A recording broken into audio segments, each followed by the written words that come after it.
it's not even 9 o'clock today and I got the Iowa corn folk all over me. I got people all over me, but I don't really care because I think the world we live in needs me. I do. I think it needs me. I think it needs me today, tomorrow, and the next day, and we are not stopping because, well, frankly, we just signed a new contract, 3-year deal, 3-year extension. I guess I'm supposed to wait till my agent. I got the only agent in America that doesn't actually celebrate my successes. They celebrate others, but not mine, and I'm not really happy about that. But hey, look, signed a new 3-year deal. Deal wasn't up until October or September, I guess, and signed it yesterday. 6 months in advance, new 3-year deal. So you got to put up with me and the idiots at the Indy Star and all across Indiana. Dakich, you should have stayed. No. We signed a 3-year deal, so you're stuck with me, and I'm very excited to be here doing it. All right, let's get right into it. The cornfolk are mad today. I'll get into why the cornfolk are mad. Everybody mad, calling me old man, calling me everything else, but I don't care. Yesterday, our idiot, KJP, decided to tell us that, well, let's listen to KJP about the Biden administration and their thoughts on kids, minors, transgendering or transitioning to transgender. Let's hear. Today, Indiana just banned puberty blockers, hormone therapies, and gender transition surgeries for minors. I'm wondering what the president's reaction is to the Indiana governor signing that bill into law, and does the president have a position on at what age these kinds of therapies and surgeries are appropriate? That's something for a child and their parents to decide. It's not something that we believe should be decided by legislators. Yeah, well, why? I mean, you can't smoke until you're 18. You can't drive a car until you're 16 a month and a day, at least here in Indiana. You can't drink till you're 21. Why? Is it okay if the kid consents to sexual abuse between a parent and a child? Is it okay? Physical abuse between a parent and a child? I mean, what defines what's okay? Just parent-child. Like, I understand which school you send them, parent-child. We get all that. Which kindergarten you send them, which daycare you send them, what you feed them for the most part. But even what you feed kids can be subject to federal law. I mean, you can't feed them strychnine, for crying out loud. You can't poison them. I mean, so why is this such a touchy subject where you can't, I don't know, do what the great state of Indiana did, the great governor of Indiana did, Eric Holcomb, and say, no. We are going to put guidelines in on this. Now, people say to me, well, what's wrong with people living their own lives? Just let people live their own lives. Well, fine, then let a 13-year-old live their best life and drive a car. Well, that's dangerous. Maybe. Let a 13-year-old drink. Not dangerous. I mean, if that's what we're doing, if you're just going to live your best life, if everybody's living their best life, which is actually not in the Bible, but I digress. Traders Point Christian Church, Aaron Brockett taught me that. Living your best life is not what you're really supposed to do. It's a man-made deal made up by people that don't, well, I don't want to follow the constraints of society. I'm living my best life. No. Hey, look, no problem. But we have to protect people from themselves is what I always hear, is it not? I always hear that. We ought to protect you from yourself. Why can't a kid drive a car at 15 a month in a day? Why is it 16? Why can't you drink beer? Hell, you can go to war at 18. Why can't you go and, have a beer in a bar at 18? There are certain social constraints, and I think it's absolutely great and certainly not an attack like it's being portrayed where you say, okay, minors, you can't transition unless you have severe dysphoria. I've been talking about this for 3 days. And parental consent. But this lady, because their narrative is their narrative because she is bisexual and their whole administration is afraid to be called any kind of ist, they cater. So now all of a sudden, they didn't say that before, but now they're saying it's between a parent and a child. Well, you know what we're moving towards, don't you? And we've seen this. I can't even believe I'm saying this, but we are actually, in certain cases, moving toward pedophilia. Well, if the child says it's okay, I've seen people say it's idiotic, it's asinine, it's sick, and don't let sickness prevail. And don't tell me about an attack. Don't tell me how dangerous this is, because we all know of suicides on both sides of this. Yes, we know of suicides from children that can't transition. They don't feel like they are who they are. And of course, we understand suicides from people that transition too early. So don't give me that. I will tell you this, what's wrong with waiting a little bit? We all feel uncomfortable in our bodies. We all feel weird at different times. We all feel like we did not fit in. My song, one of my favorite songs, is Lonely Boy. I love it because that's what I was. I didn't fit in. I still don't fit in. I did a Zoom yesterday with a company, and I'm always terrible on Zoom. I'm awful because I don't know if I don't fit in. Never have, never will. That's how I became a basketball player, because I had a slab of concrete in my driveway. I would turn the music on and get lost in myself. I totally understand not fitting in. But then as I got older, I understood a little bit more about it.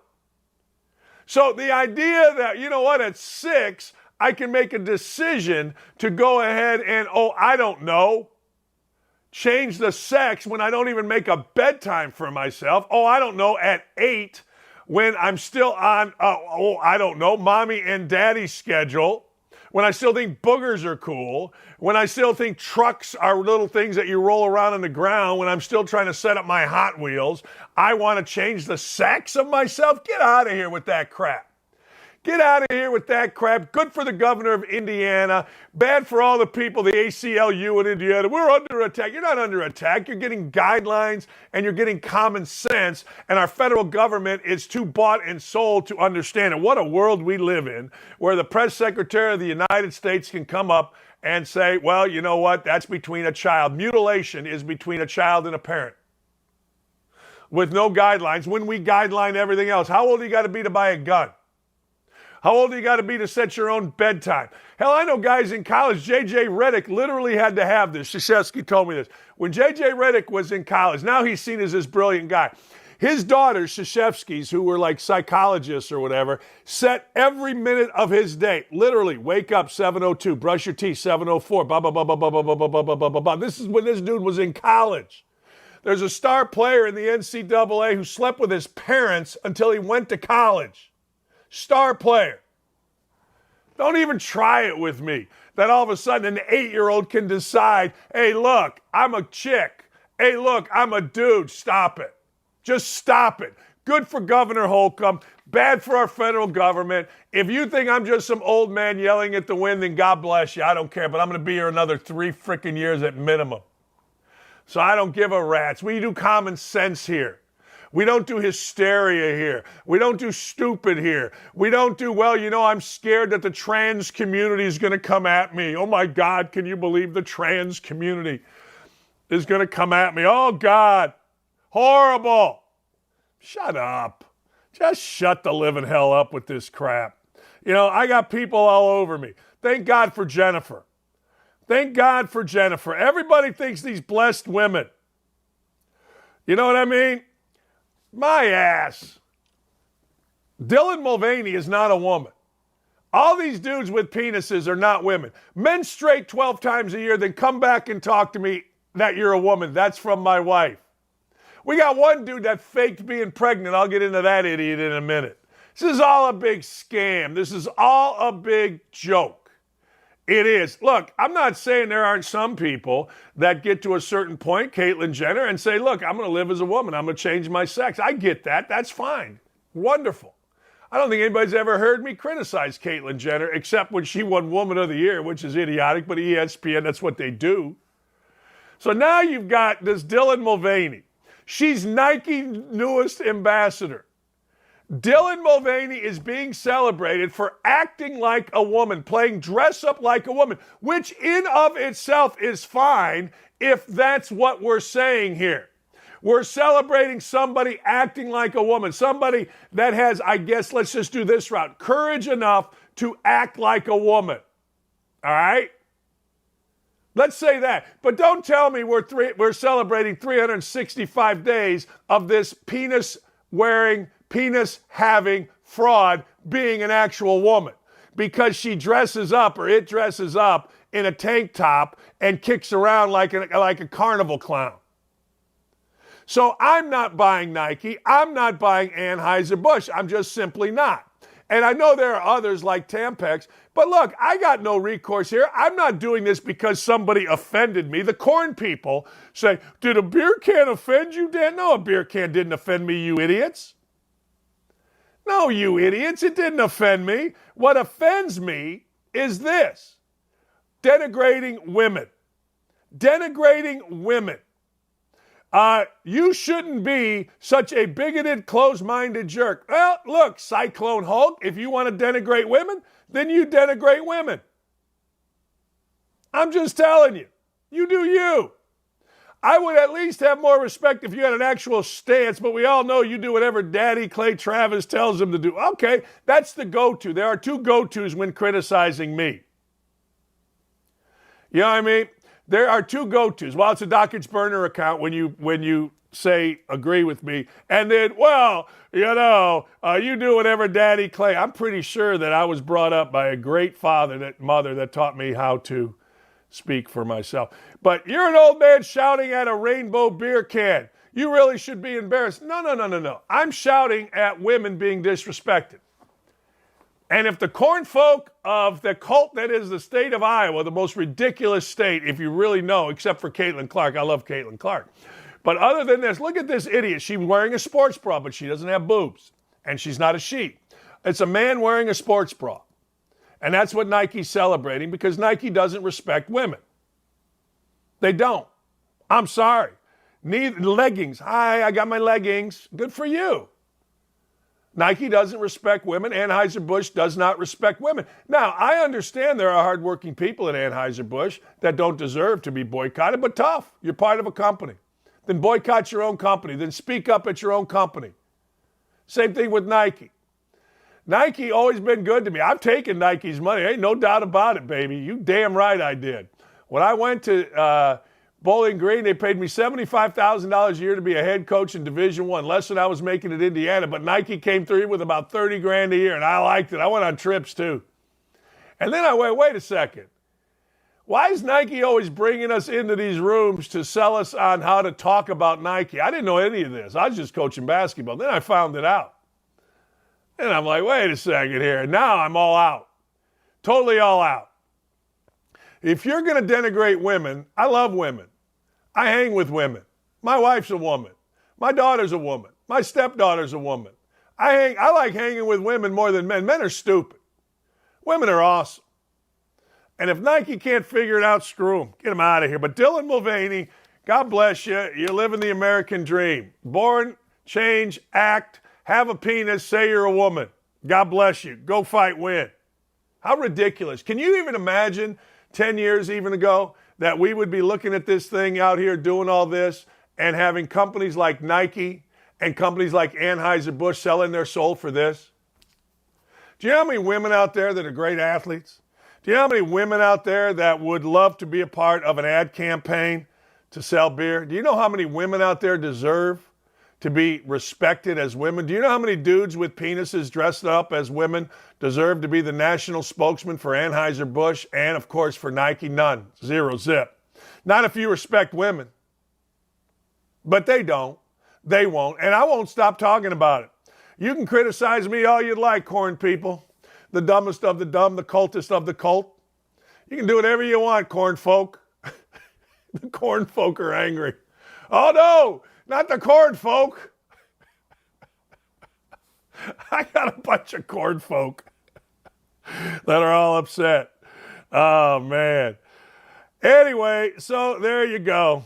Dan, I'm an ally of the genuine LGBT community, just not the gender Marxist militants. This person makes a mockery of true biological women. And when I see lefty women who bend the knee to this, it sickens me. Warren Lyle says, Dan, apparently men are better at everything, even modeling sports bras. Boys rule, girls drool.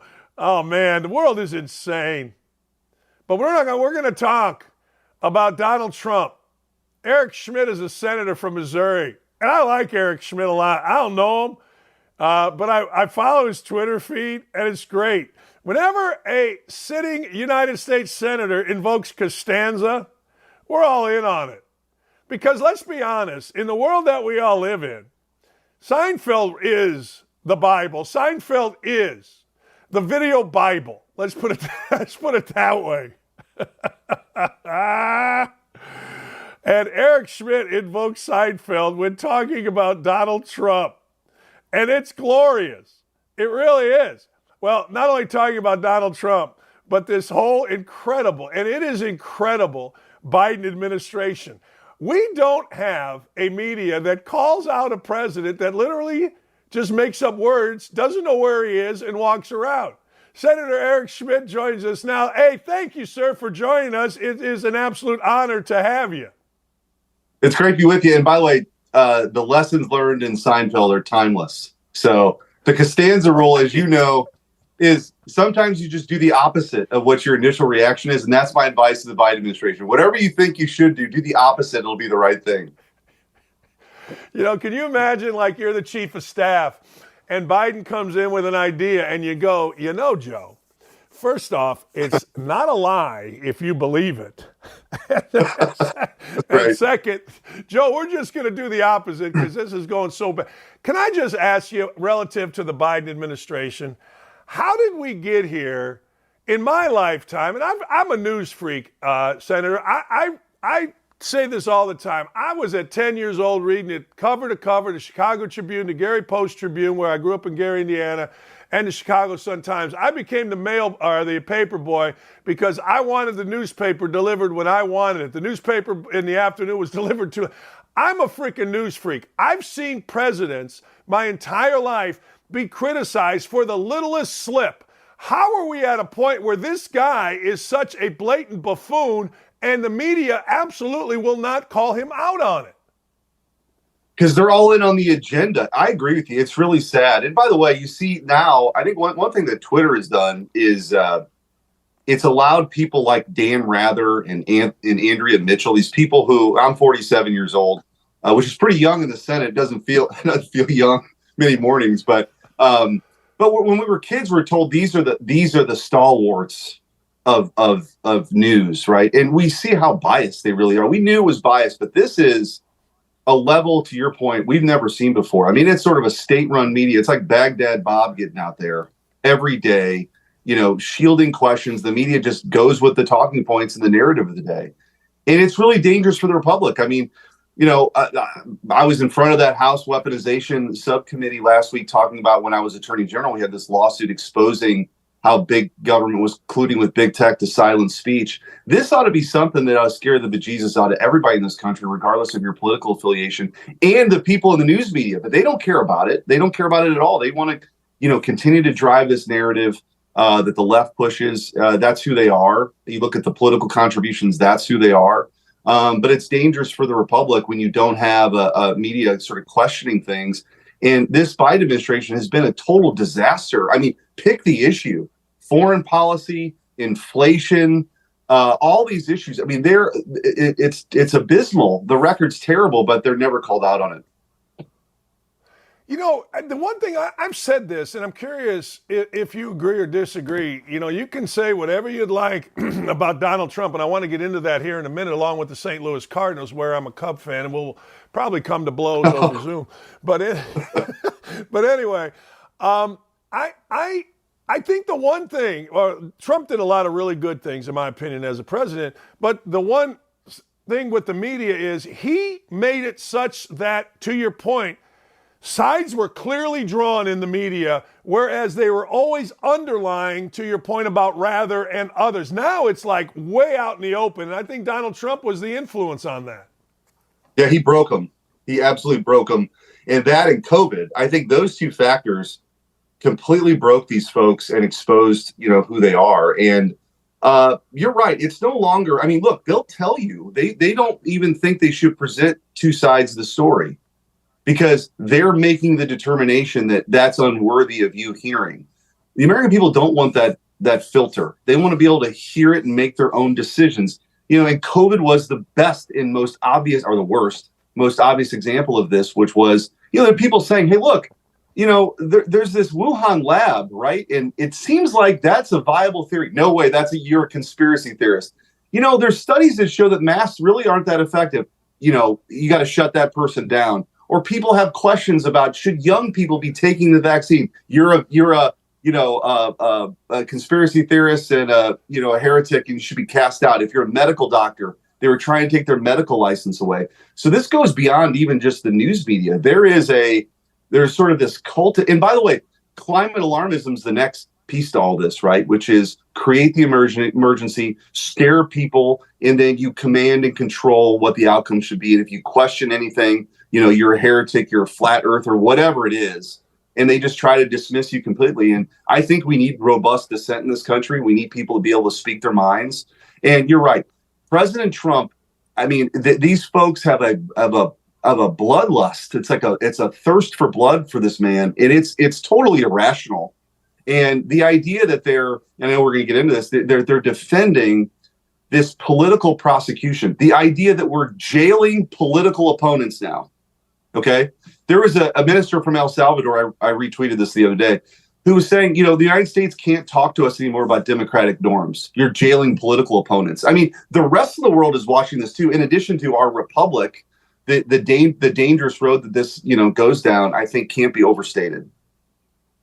Well, to your point of the world watching, how weak have we become, in your opinion, internationally? Well, I serve on the Senate Armed Services Committee, and I can tell you there's some, closed meetings, and then there's open meetings, and you hear the same thing. The disastrous withdrawal from Afghanistan was, not only did we lose servicemen lives in that, we left $80 billion worth of equipment behind, but it showed incredible weakness from Joe Biden.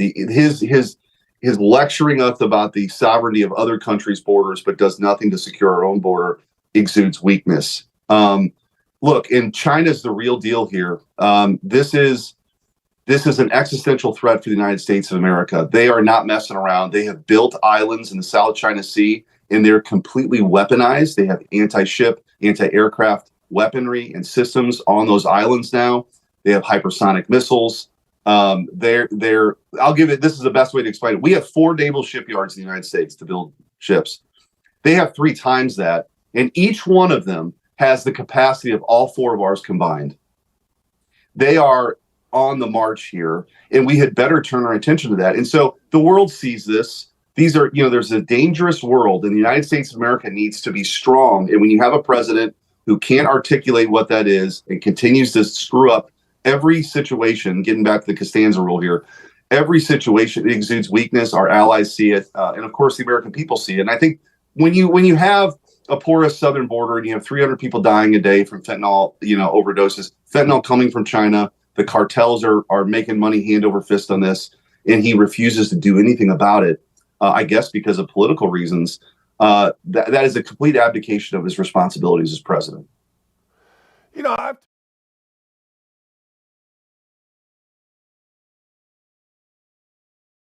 About policy of this administration is crushing the soul of Border Patrol and the people that are down there on a daily basis. That's what I'm being told. Is that what you hear? And that's what the Border Patrol, they just want to be supported. They don't feel supported. And also another statistic that's mind-boggling, $100 million a week is the economic value of just the human smuggling alone. That's a week, $100 million a week. That's not even including the drug smuggling that's happening.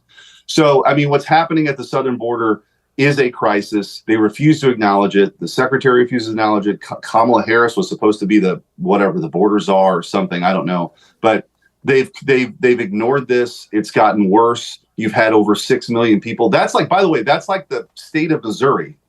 Okay. In 2 years, you've had the equivalent of the state of Missouri come across that border illegally. You just can't be a country that believes in the rule of law and allow that to happen. Hey, I want to get into President Trump and the indictment and now the charges. He pled not guilty. When this first came down, what was your initial thought? I mean, this is obviously a political prosecution. It's a prosecution in search of a crime. And, the previous DA passed on this. The Justice Department passed on this. The FEC, and by the way, the Justice Department is completely politicized now, too, at the highest levels. But, the FEC passed on this. And this guy, who's a Soros-funded prosecutor, ran on going after President Trump. And in a country that, one of the reasons we rebelled against the King of England, in addition to the taxation without representation, and people didn't believe that they were being heard, was they were jailing political opponents. This is the way of the world, by the way, in a lot of places. It's just never been the way of the world in the United States of America. And I hope people really appreciate, as a former attorney general, you're sort of the chief prosecutor. You have to be really clear-eyed and objective about those decisions. The minute that politics becomes any part of your decision to criminally charge people, that's wrong. And that's exactly what's happening here. They're so obsessed with President Trump that they're willing to go down cross a line that's never been crossed before for ridiculous charges that they're trying to bootstrap into a felony. I mean, it's nuts. And I hope the American people see that. I got to tell you, I think this is, I can't overstate this. This is really dangerous road to go down, because this is not how our criminal justice system should be weaponized. And that's what's happening. Alan Dershowitz said that he expects Trump to be convicted by a left-leaning jury, and then it being overturned on appeal. And I thought to myself, man, that just adds to the awfulness of this, if that's the route we're taking, with a rigged jury from I don't know whether Alan Dershowitz knows or doesn't know, but he's respected anyway. And that seemed to make it even worse. Well, you look at the jury pool, right? And I've seen some statistics that I think less than 10% of that area where you'd be drawing from jurors voted for President Trump. And you would hope that the politics wouldn't have anything to do with that. But I mean, good Lord. Here's the thing that's scary. The left they're politicizing everything from schools to the military to our legal system.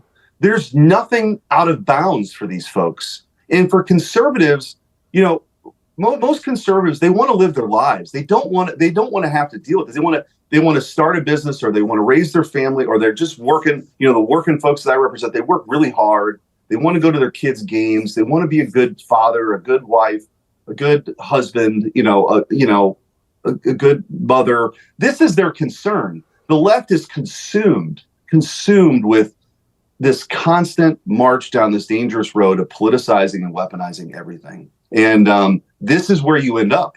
This is the logical consequence of all of this, which is indicting a president, having CRT taught in our schools, where school children, when I was AG, we exposed this, kids being forced to do a privilege walk, being, exposed to the wheel of oppression. Little kids are divided by oppressor and oppressed. All of this is cultural Marxism meant to divide. And the American idea has always been this idea that our rights come from God. Each one of us individually can pursue our dreams. We believe in community. We believe in, all of these things that have made this country great. And the left wants to tear all that down and start anew. And pretty soon, if you keep going down this road, you look like everywhere else in the world, which is, not where you want to be. It's why America's been exceptional. Well, we believe in American exceptionalism. And so that's really under attack. In that Wall Street Journal poll, I don't know if you talked about this last week, but the number of Americans who believe it's really important, family, God, patriotism is on decline. And I think that's a direct result of this divisive ideology. We got to get back to sort of these things that unite us. I do too. I don't get it. And we are where we are for a variety of reasons. Let me go back to Trump right here. I got to imagine, I was a basketball coach for a long time, and I used to read stuff that just simply wasn't true, whether it was about me or when I worked for Bob Knight. And Gerald Ford told Coach Knight years ago, and I was there, and he said, look, if you think the sports page is inaccurate, you should see the front page. How frustrating is it for you?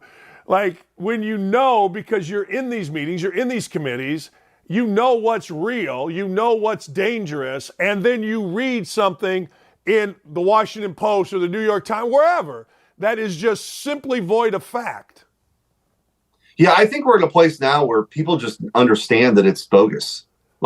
Isn't that sad, though? Isn't that sad? Yeah. Oh, yeah. No, it's terrible.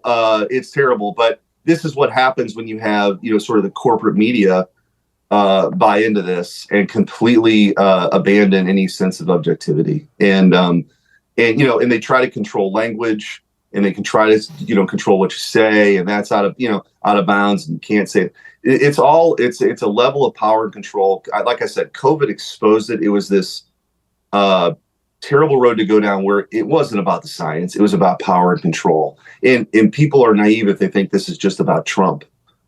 This is about making a statement. And I think, again, it's really dangerous. I mean, look, not only is he just, was the 45th president of the United States, he's the leading candidate for the Republican nomination for president of the United States. And according to many polls, would win. And now we've got this prosecutor with a political agenda seeking out, just trying to find anything to charge that person with. And you have what percentage of people cheering that on? It's nuts. It's totally nuts. You're in the game. I'm outside. I'm looking in. Does this, assuming he doesn't go to jail, does this help Donald Trump win the nomination? Absolutely. Absolutely. Does it? I think it supercharges his candidacy. I think in many ways, President Trump is more than just a person. He's a symbol. People see the two-tiered system here. They see what happened at Silicon Valley Bank. They saw what happened with Hillary Clinton. They saw what happened with Bill Clinton. Joe Biden, the Hunter Biden laptop story, his shady deals, the most compromised president in American history.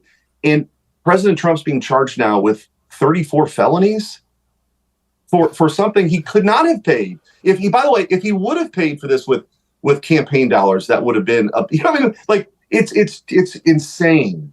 And I think it does help him. I think that people, they don't want to see America turn into a place where censorship reigns. We are jailing political opponents. The Democrats, look, in the United States Senate, are one vote away. Now, because we have the House, they probably don't do this. But they're one vote away from ending the filibuster, packing the United States Supreme Court, adding states to the union, federalizing our elections, and having open borders and amnesty. Add on top of that, this vast censorship enterprise that's been exposed through our lawsuit and the Twitter files. Add on top of that, this political prosecution. This is not your grandfather's Democrat Party. This is not the party of John F. Kennedy. This is a radical iteration of that, and we've got to push back at every turn. Got to. Hey, by the way, I'm going to get to this before we go. As a Cub fan, I'm not going to say I'm jealous of the Cardinals and all their success over the years, but I'm jealous of the Cardinals and all their success over the years. It's unbelievable, you people. I know. Well, it's the crown jewel of the National League, as you know, the St. Louis Baseball Cardinals. So, but no, I tell you what, that rivalry. I think that the coasts. We're flyover country here, according to them. It's the best rivalry in baseball, and it's a lot of fun. Either way, it's a Wrigley or a Busch. But I got to tell you, I feel good now. They got kind of ambushed the last three games by the Braves, who are stacked, but. This Cardinal team it has a very, very deep lineup. The most exciting rookie to come out of camp since Albert Pujols, a guy named Jordan Walker, who's batting 7th or 8th. And you got Lars Nootbaar, who was an international sensation in the WBC at the top of the lineup. Then you got Contreras, came over from the Cubs in the middle of that lineup with Arenado and Goldschmidt. This is a really good team, so it's going to be an exciting summer in St. Louis, and I'm pumped. Hey, you know what I like, though, as a Cub fan and as a former coach? I like that your manager called out the kid, O'Neill, I think his name was, for not running hard around third base. I kind of like that stuff. Part of me likes it as a coach, and then part of me likes it because I see a little crack in the Cardinals. I see a little crack right there that we can slide through. Yeah, I don't know. It's week one. I wouldn't get your hopes up there, my friend. But no, I'll even more. Look, every team, this is a coach. I coached, a long time when I was in law school, coached a team that actually had David Freese on the team, which was a lot of fun. But every team tries to establish that culture. And I think they're trying to establish this, we're not going to take anything for granted kind of culture. And by the way, they also have a very stiff competition in the outfield for playing time. And so I think that was meant to send a message too. Yeah, in football, the big meathead football people call it iron sharpens iron when you have competition. Right. So there you go. You got. Hey, thank you for the time, man. That's great stuff. I fully believe that because I'm doing a show I call myself a centrist, but, common sense dictates I go to the conservative side. There's no question about it. I fully anticipate being audited coming up here soon. So, You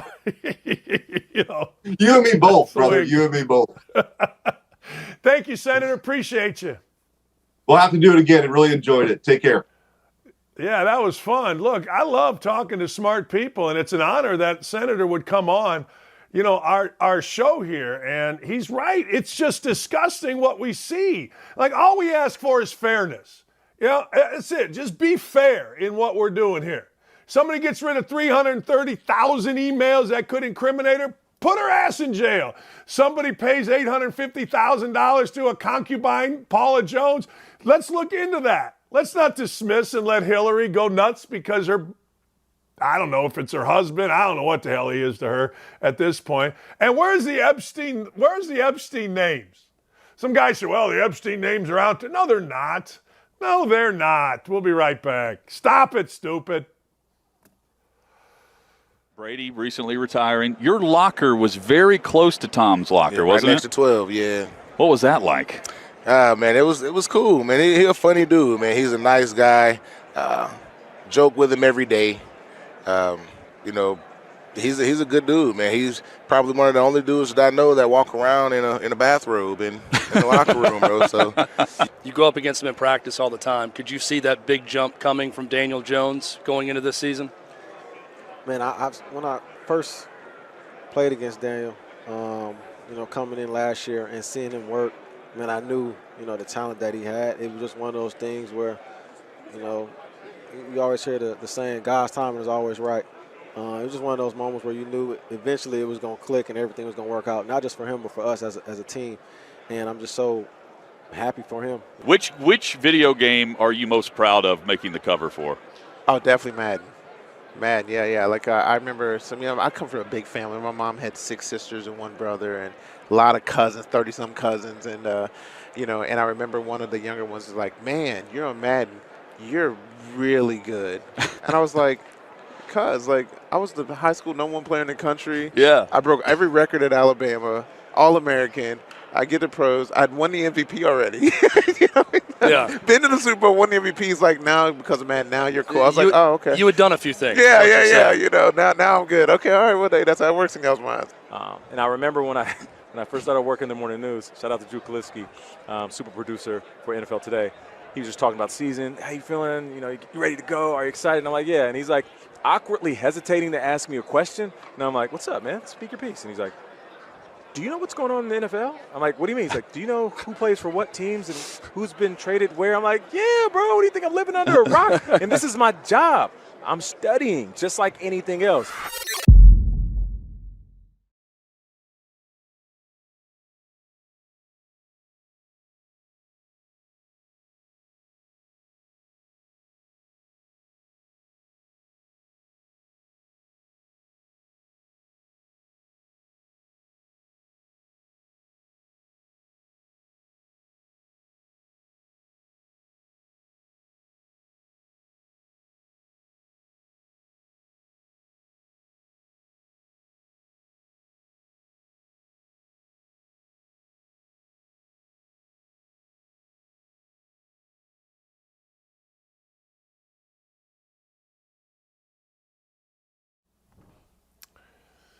Coming up, I'm going to give you my Masters bets. I already made them here on DraftKings. I got a bunch of them. Last night, I had a monster night.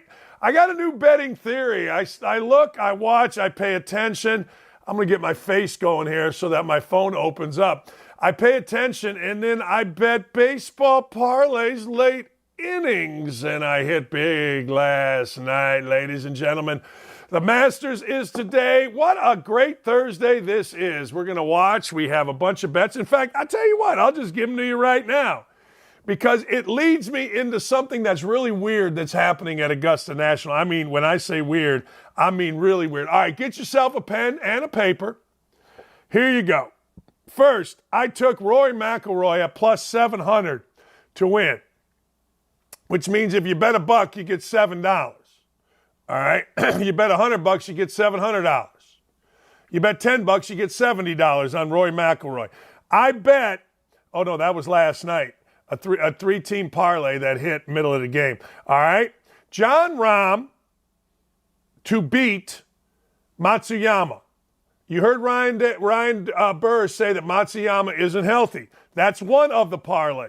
Then I picked Harrison English to beat Phil Mickelson. Then I picked Justin Thomas to beat Cam Smith. All of this was based on, so it's a parlay that pays you 5-1.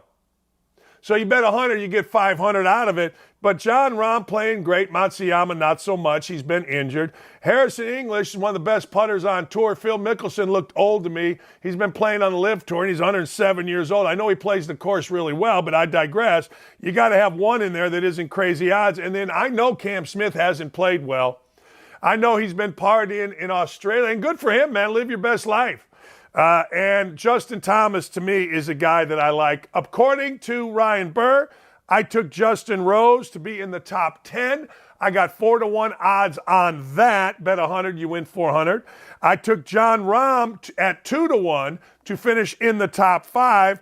And at 2,200, all right, plus 2,200, I took a $50 bet, which is going to pay me $1,150. I took Justin Thomas to win outright.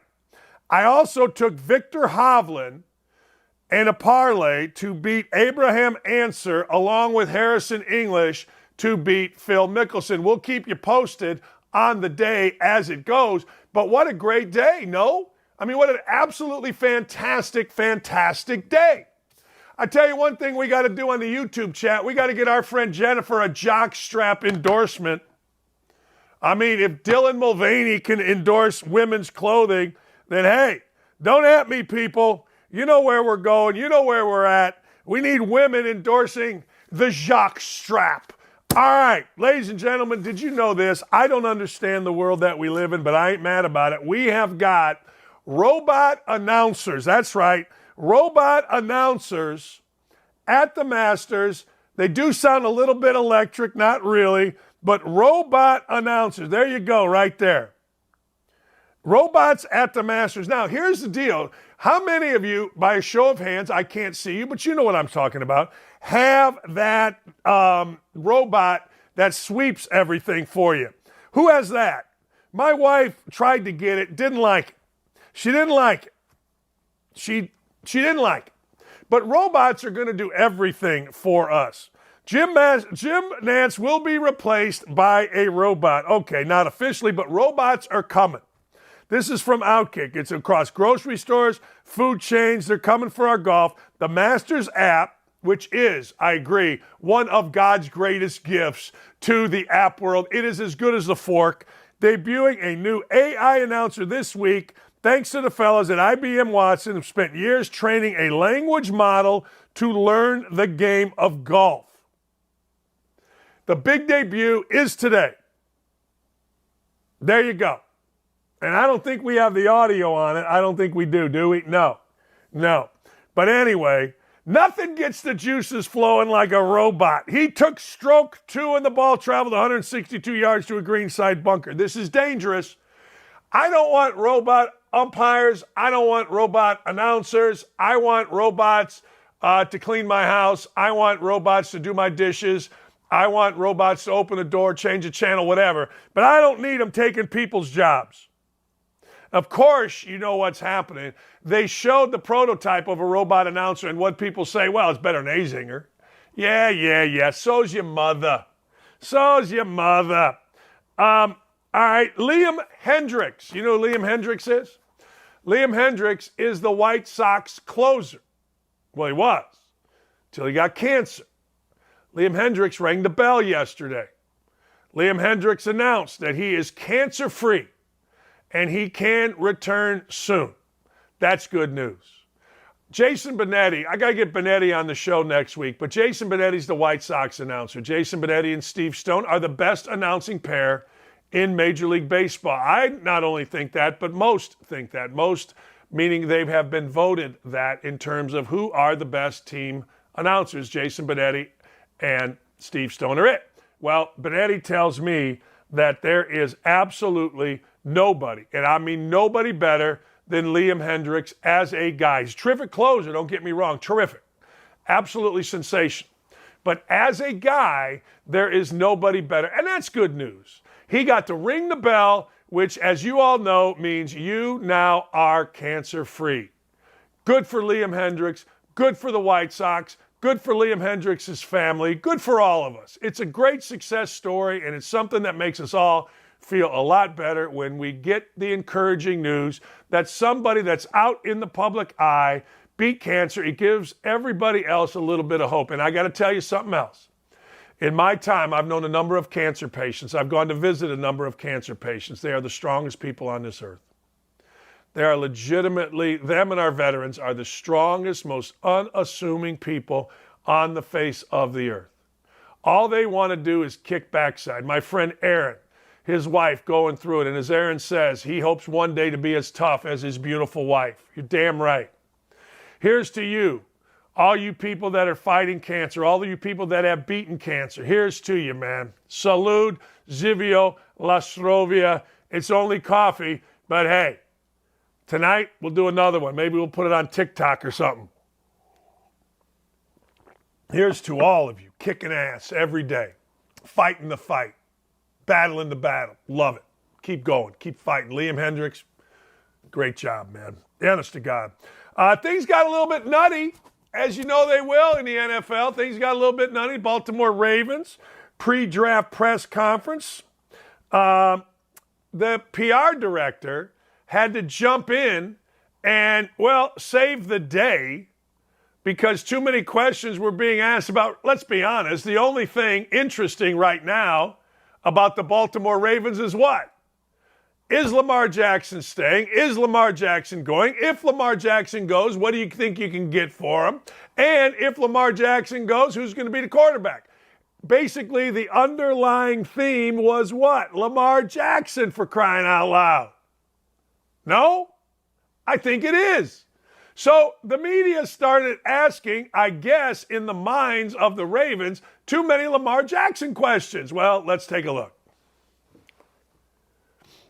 With respect to this being about the draft and everything, just with the Lamar stuff that's going on. Hey guys, are you all looking at quarterbacks Alex, if you can, this is about the draft. Just move off the Lamar. We're not going to answer one more question today. About the draft. Are you looking at quarterbacks differently because of the situations going on? Yeah, I don't think we really are. I mean, Well, I got to tell you, Lamar Jackson is the only thing interesting. And you can say, hey, look, we're only talking about the draft. We're not going to answer any more questions about Lamar Jackson. Ernie DeCosta, John Harbaugh, you saw him right there. But the reporter did ask about the draft. The reporter did ask about the team's draft plans and mention, apparently, you're not allowed to mention Lamar Jackson. I mean, what are we doing? Why are you not allowed to ask? Here's what the question was. With respect to this being about the draft and everything, with the Lamar Jackson stuff going on, well, it's right. Then this guy Glaze, his name is Alex Glaze, after the PR person tried to cut him off, he said, well, when you're looking at quarterbacks, this time the PR person called him out by name. This is about the draft and asked him to just move off of it. If you have a question about the quarterback, ask a question about the quarterbacks in the draft. No, are you looking at quarterbacks differently because of the situation that's going on? That's what the reporter said. That's a legit draft question. 100%. Because when you're dealing with the draft and you have an uncertainty at quarterback like they do in Baltimore with Lamar Jackson, guess what? Are you going to move up in the draft? Are you going to sign, I don't know, a free agent in the draft? We just heard that Bill Belichick was shopping around Mac Jones. Are you going to give up draft choices for Mac Jones? The whole thing is involved in the draft. And if you don't think it is, then don't have a press conference. Now, to DeCosta's credit, he answered the question and said, yeah, we're looking at quarterbacks. That's smart. But there is a ripple effect here for Lamar Jackson, no? If he comes back, let's say for the sake of argument, he comes back within the next 10 days. Guess what? The Ravens aren't looking for a quarterback because they got Lamar Jackson, and I make fun of it all the time, but Brett Hundley was a Pro Bowler. Played one game, but he's a Pro Bowler. So, I don't know how it isn't about the draft. It's all about the draft. The world is nuts. This is a little bit scary and sick. Like, new text revealed that Don Lemon, the ridiculously stupid, angry, asinine host at CNN, has long hated women. Now, he's a homosexual, which doesn't necessarily mean he hates women. That doesn't mean anything. People point to that immediately. Well, he's gay, so he dislikes women. That's not true. I know plenty of gay people. They all love women. I mean, that's a dumb thing to say. Don't generalize like that. Generalize because Don Lemon is who Don Lemon is, an idiot. A clout-grabbing, attention-seeking,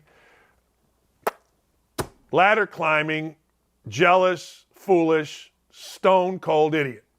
So, CNN found out he sent one female co-host threatening texts from an unknown number. You will pay. Now, look. It was from 2008, and I have a hard time believing or caring what happened in 2008. Bill Burr did a terrific bit on somebody was challenging him or something that he did 9 years ago. And he's like, that's a hell of a run. If you got to go back 9 years to find something stupid I did and possibly embarrassing, that's exactly how I feel.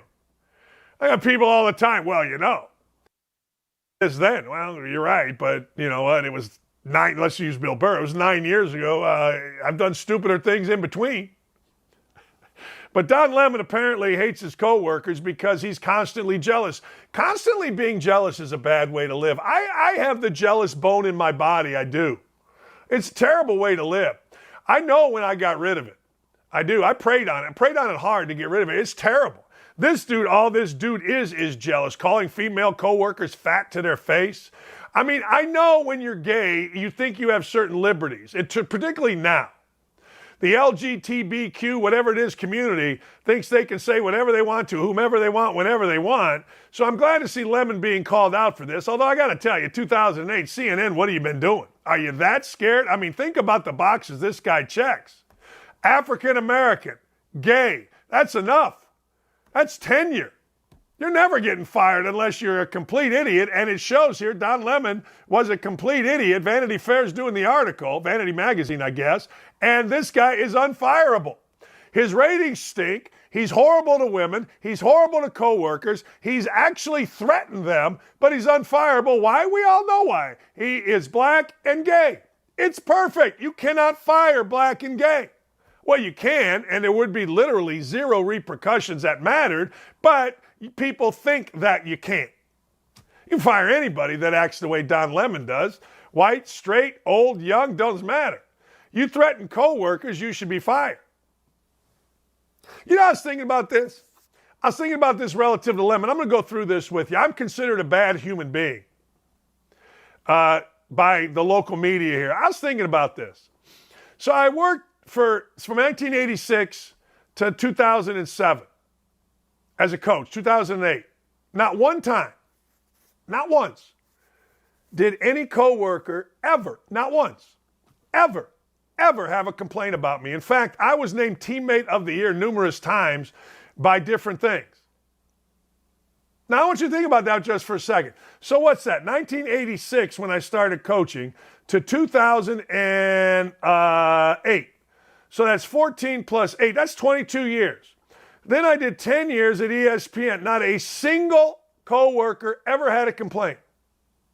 In fact, we built team at ESPN. A team such that Tirico, Allison Williams, who was our sideline reporter, Mike and I were the game announcers, Bart Fox, who was our producer, and Scott Johnson. We still have a group text called Big Ten Hoops 10 years later, 5 years later.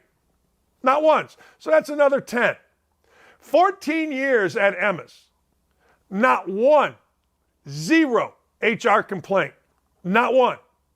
Now, the Indy Star wrote an article on me and based it on two guys, both of whom had numerous HR complaints, but not one. So right now we're talking about 32, 46 years. It's 10 years at ESPN, 22 years of coaching, 14 years broadcasting, and another 2 here. You're talking about 48 years. Not one HR complaint. Zero. Zip. None. Not a coworker saying I said something stupid. Nothing. Zero. Nada.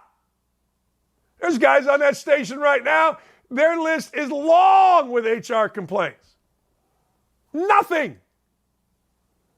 And Don Lemon somehow keeps his job after threatening coworkers with a burner phone and has bad ratings.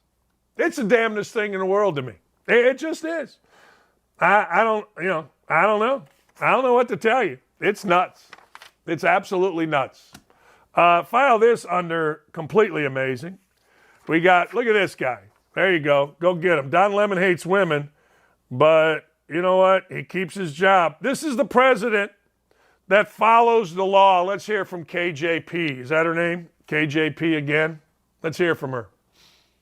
But of course, the president is a president that follows the law and does these types of things in the appropriate fashion, the appropriate way. Yeah, okay. Really?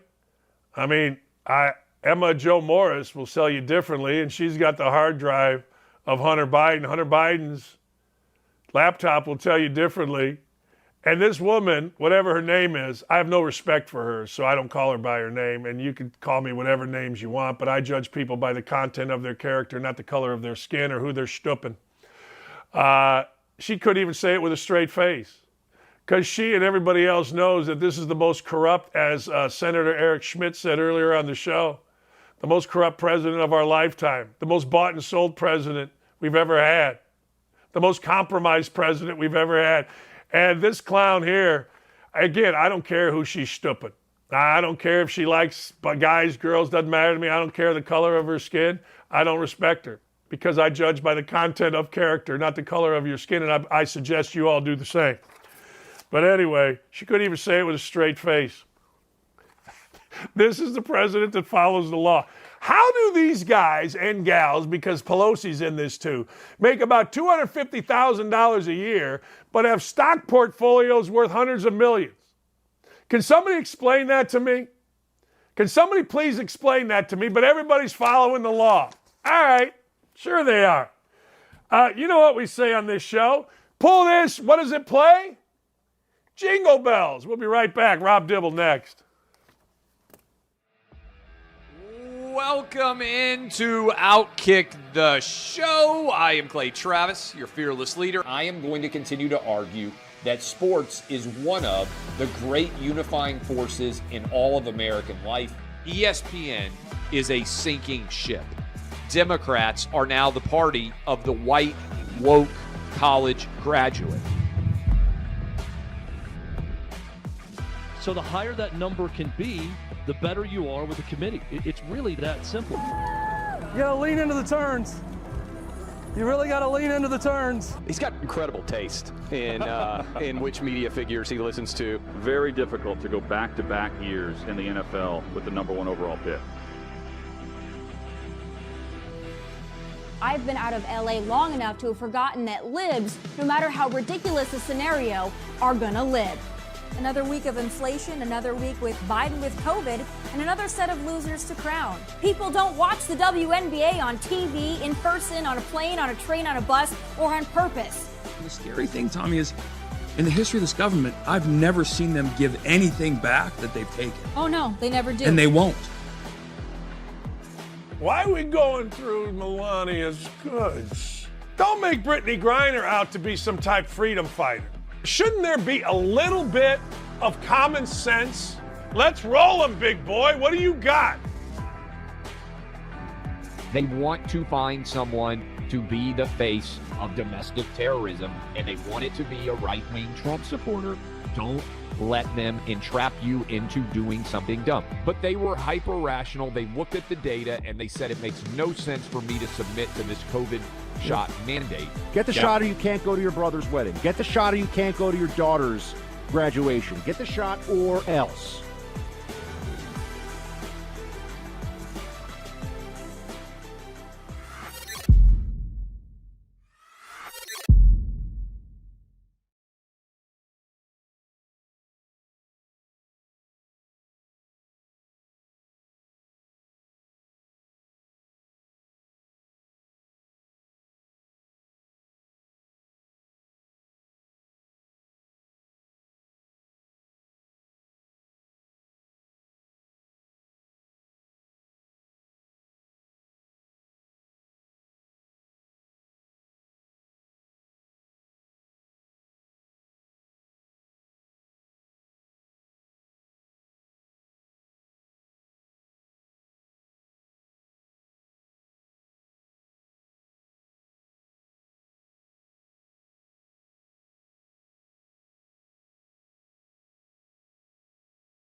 You know, one of the great things I like about baseball season is I get to talk to Rob Dibble.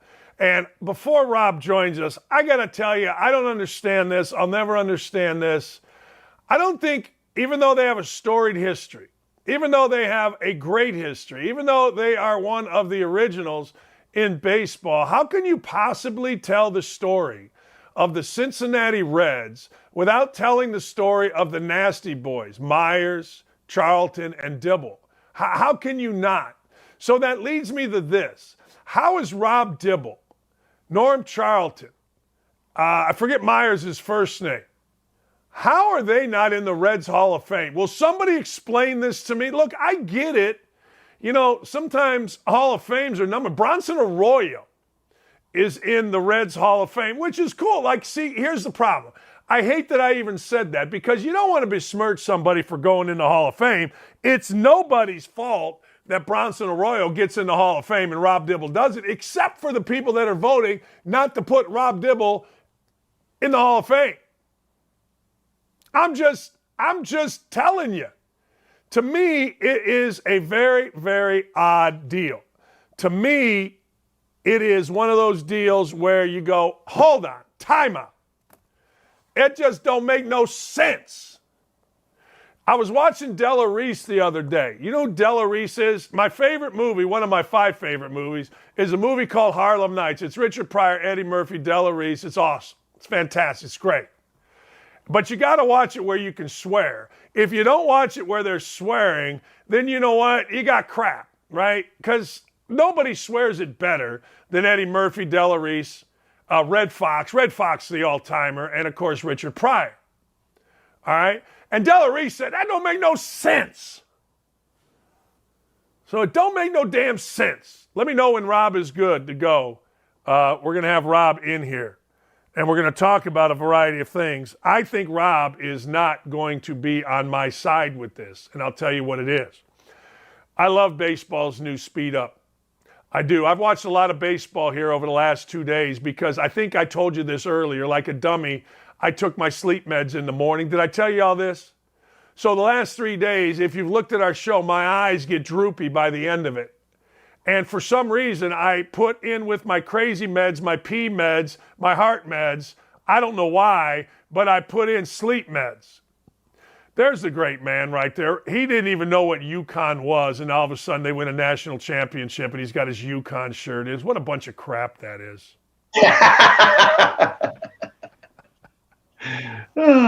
Hey, Dan, listen. We're the flagship station of UConn at ESPN here in Connecticut. So, and my wife's an alum. So that's why I'm repping this shirt. Oh. Hey, look, just, try not to break the whole town, kids in stores. I mean, only leave half of the damn town standing. Is that fair? That's very fair. I mean, listen, how many national titles do you have, not just with the women's basketball and the men's? That's 16. But you've got field hockey, soccer, hockey, baseball. They've been great the last few years. It's like, act like you've been there before. But, I guess it was $250,000 in damage. Here's the thing, Dan. These kids should be smart enough to understand it's going to go into your tuition next year. Your tuition's going to go up, and your parents are going to be paying for this, or you're going to be taking out a loan to pay for this. So the damage you just inflicted was on your own house. When we won a national championship at Indiana, I was a grad assistant, and it was on Bourbon Street. I got handcuffed and thrown in the back of a squad car. Thank God a federal judge from Indiana was there and got me out, or I was going downtown. And I got to believe this, Dibs. I got to believe a New Orleans jail during the Final Four is not the place to be. Not the place to be. No. Definitely don't want to be in jail. No. All right. You're going to argue with me, and I'm all for it, but I've watched a lot of baseball here, more than I've watched in a long time. I got to tell you, I love the new clocks. I love the more action in a condensed period of time. Tell me I'm wrong, please. Well, it's not that you're wrong, but are we really getting more action? Because let me give you my numbers that I've run in 6 days, 6 games. You still have half of Major League Baseball hitting under 245 collectively. On average, it's between 15 and 20 strikeouts a game still. So are you really getting more action? You're still getting a lot of home runs. Even though you've got the guys, the infielders are still on the dirt, which I like that. I like that. So there's no shift. So these guys should be hitting it all over the field, spraying it in the gaps, doing all that kind of stuff. My thing is, Dan, I don't mind the clocks. I really don't. It's something the umpires should have been enforcing before anyway, but they didn't. So, but now, like last night, Shohei Ohtani, okay, he's the face of baseball. You're going to give him a violation on the mound? You give him a violation while he's hitting? This is one of the most disciplined baseball players, the greatest ambassador we've seen since Ichiro, coming from another country, and you're embarrassing like he's in first grade. That's my problem.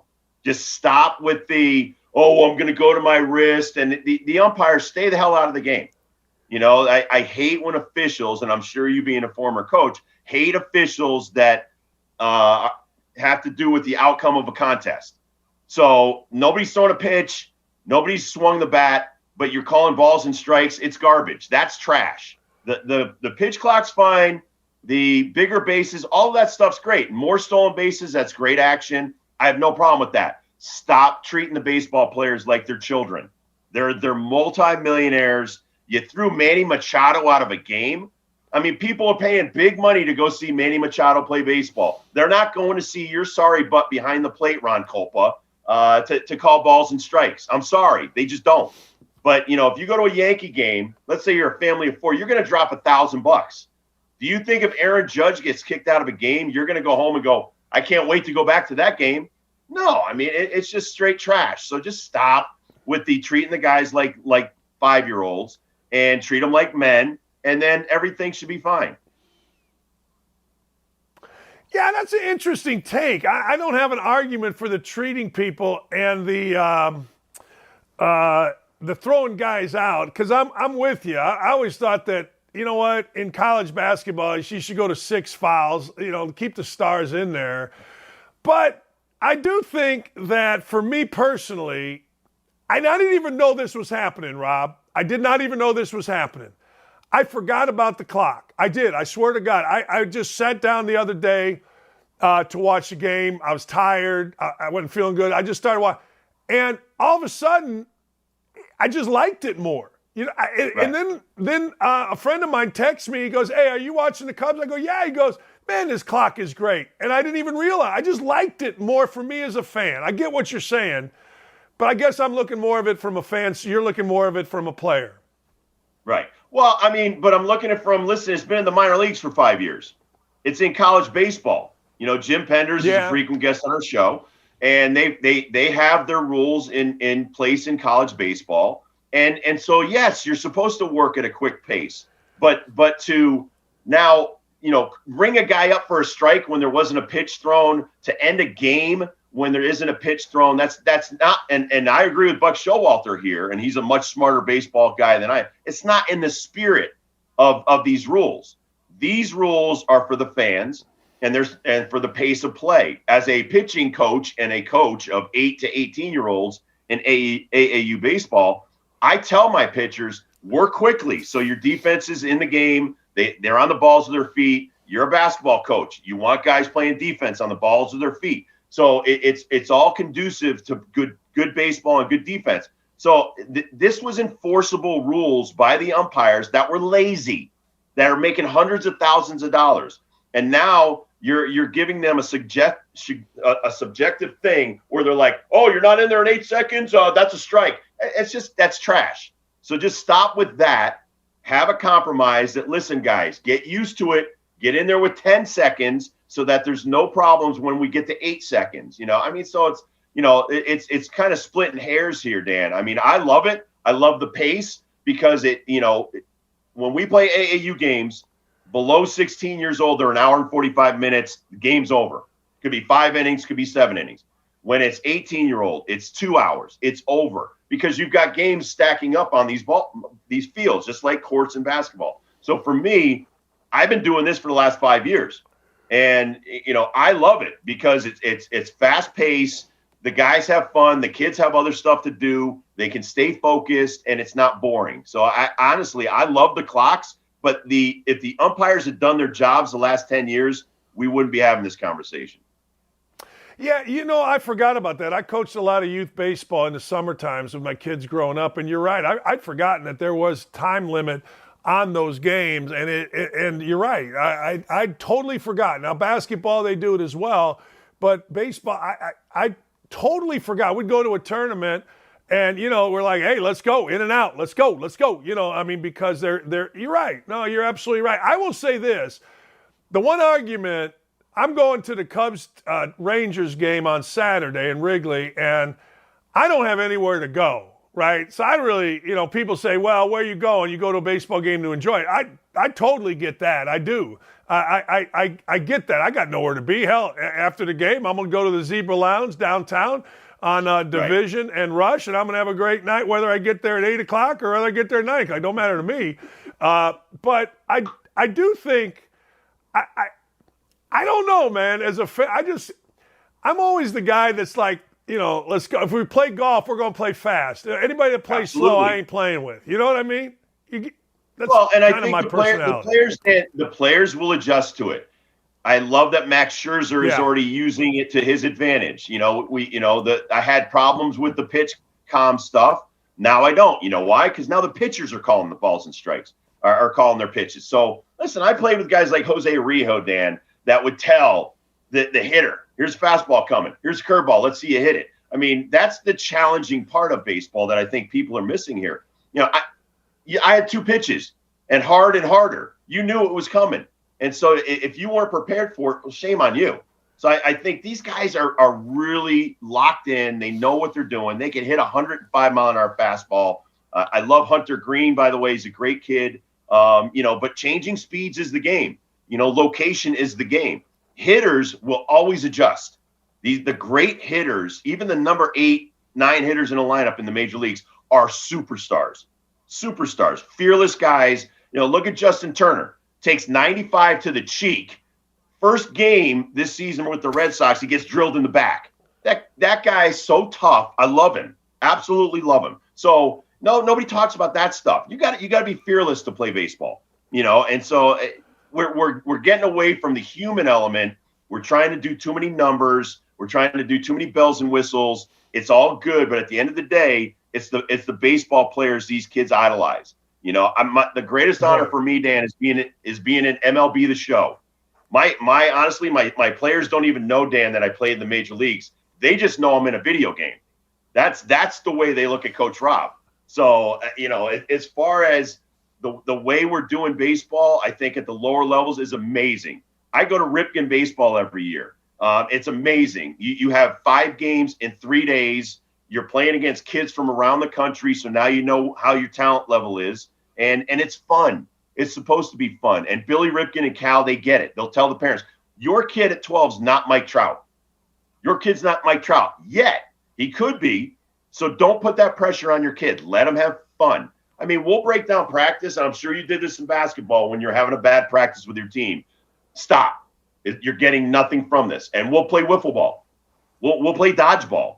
I mean, we'll do ridiculous stuff so the kids have fun. I just want kids to learn 2 things from me, Dan: fun and fundamentals.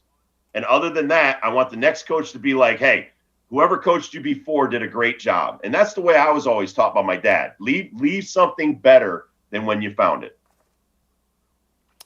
I want to get to something that you said because yesterday, my high school baseball coach is the all-time winningest coach in the state of Indiana, has 8 state championships. He's ridiculous. He's on a group text with me, and we were on his first team, and 3 or 4 different guys. And I'm watching baseball last night, Dibs, to your point. I forget what game I was watching. I was watching, I think it was the Orioles, and maybe it was the Rangers. I just happened to turn it on. And some dude is throwing a 98-mile-an-hour sinker. And I'm thinking to myself, how in the Sam hell, how good do you have to be as a hitter to hit a 98 freaking mile-an-hour sinker, Dibs, to your point about the hitters being unbelievable? Well, I in my heyday when I was throwing upper 90s, Kevin Mitchell was one of the greatest hitters I ever faced. And then I got the fun to play with him for a couple of years because that guy could roll out of bed, go 3 for 4 with 2 home runs. He was that talented.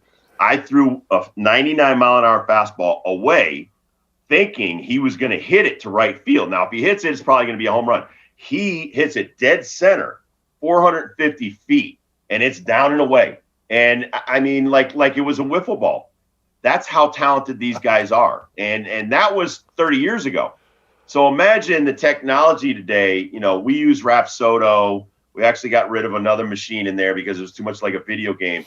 But, you can tailor make pitches now for young pitchers and get them to understand rotating curveballs and throw them properly. I mean, I don't mind teaching a kid technique as long as he does it properly. I don't want them to ever get hurt.